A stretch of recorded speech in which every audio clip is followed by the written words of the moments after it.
Hi,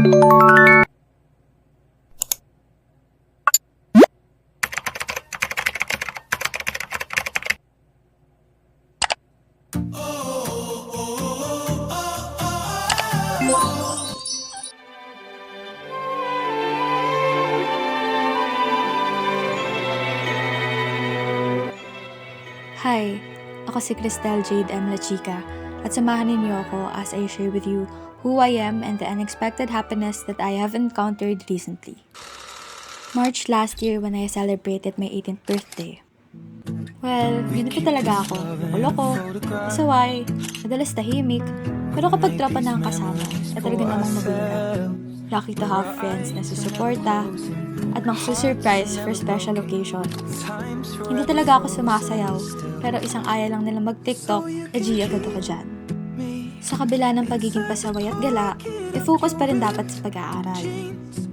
Hindi mawawala ang kainan, kulitan, chismisan, bondings, na may mga life lessons na talaga namang maia-apply for life.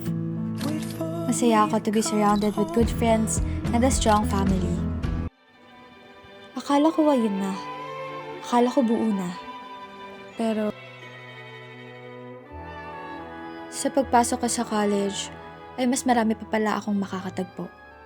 Mga bagong experiences, mga matututunan, at mga bagong kaibigan.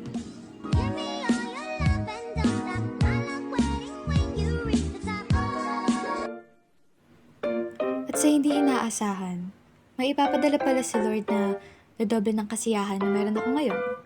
At siya yun.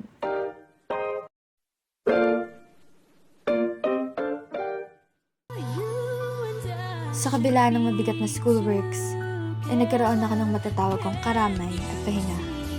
Ngayon, hindi na ako mag-isang nag-aaral at nai-stress sa dami ng mga gawain. Kasi He's here para sabihin sa akin palagi na kaya mo at kakayanin mo. Happy to say that the man na tumatawag lang sa akin noon ng leche ka just unexpectedly became one of my source of inspiration. Someone who motivates me para lalong sipagan at kayanin ang college life. And this is my life recently. I hope that you also find love and peace at CVSU.